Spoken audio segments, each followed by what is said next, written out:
I grew up, for context, that was the early 2000s was when I was a child. So being a child in the 2000s, there was like media and pop culture, and we understood things according to what was happening in pop culture. But a lot of my interests were also adjacent to our culture. You know, the traditions that we have as Cree people, you know, being out on the land, being out in the bush, and I got to go to a lot of gatherings, and it was at these different gatherings I'd meet different elders. So a very long time ago, I met this woman, and she called me Two Spirit. And for the longest time, I thought this was a fever dream or something that didn't happen. But I started remembering, like, oh, this really happened. I met this woman, and she said her aunt was Myra Laramie, and that I needed to meet Myra. And I did meet Myra, and you know, this term was used very, you know, to describe like back as a child. The way I understood it was like I was gifted in some way. I didn't know how, but I knew as a child, like, yes, I'm Two Spirit, and this is going to be the path that I take. So growing up, I knew that I would have some sort of involvement with, you know, our ceremonies, with our culture, and I know that when I so like hearing that as a child, when you're a child, hearing Two Spirit, a lot of things comes to mind. Like, does this mean I possess the spirit of two people? What is that? So to learn about like it's like the encompassing, or rather holding two spirits, like the male and female in one body.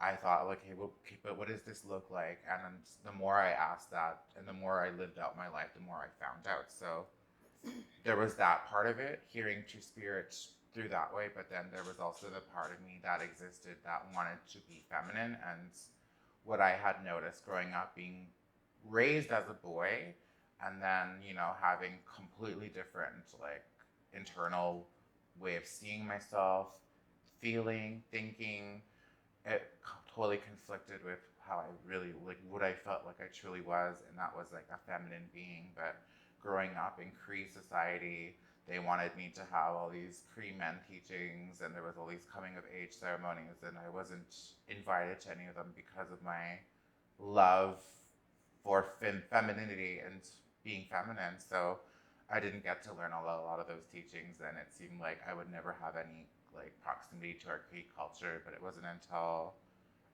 the Cree women in my life, like those aunties that come and adopt you when you're like a stray, pretty much, when you don't have the immediate support of adults in the room, especially for queer and trans children. I felt like there was so many reasons to push us out and not listen to us, but then there was always an auntie or two that would come find me and would take me under her wing and would be like, come sit with me on the women's side, and would be engaging in full moon ceremony or a berry fast, and I'd be there with the women, and it just felt so natural. And that's where I always felt safest, was under like the protection of our women. So I just grew a natural likeness to our women. So as they got older, that's what I gravitated toward, was, you know, doing my hair, doing makeup, and spending time with the girls in school, you know, wanting to be in the bathroom with them, and, you know, doing hair, makeup, gossiping. But I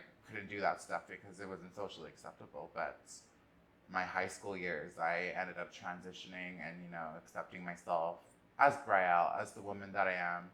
And it was a very different time coming up, because the 2000s were just this, like, anything goes, like, there's all these firsts. And, you know, even when we found out that, like, you know, what we were doing had already been done, it's just that we didn't have that connection with our elders, our queer and transgender elders, to remind us of these things happening and already occurring before our time. But I think it's pretty cool nowadays, because this Two Spirit movement brought me to like elders like you and then so many others who have like this piece of history that I thought was gone but is still here. And I think it's pretty cool that I get to now pass that on to the next generation of like queer and trans kids coming up. Yeah, I think that's one thing too, is like the term Two Spirit is like an individual identity, but it's also a movement. So we kind of can move between both of those, right? The other thing is that we were talking a bit about this earlier is how there's so many influences in our communities, and then there's also like regional differences, and even within one community there can be differences within families. So I think it's important for people to remember that you know, if there's a place where you don't necessarily feel you fit because people are excluding you, there will be other places where you will. Yes. And I think that's part of the beauty of the Two-Spirit kind of community and movement, because we have created that and created those spaces, because in some families, you know, people are excluded.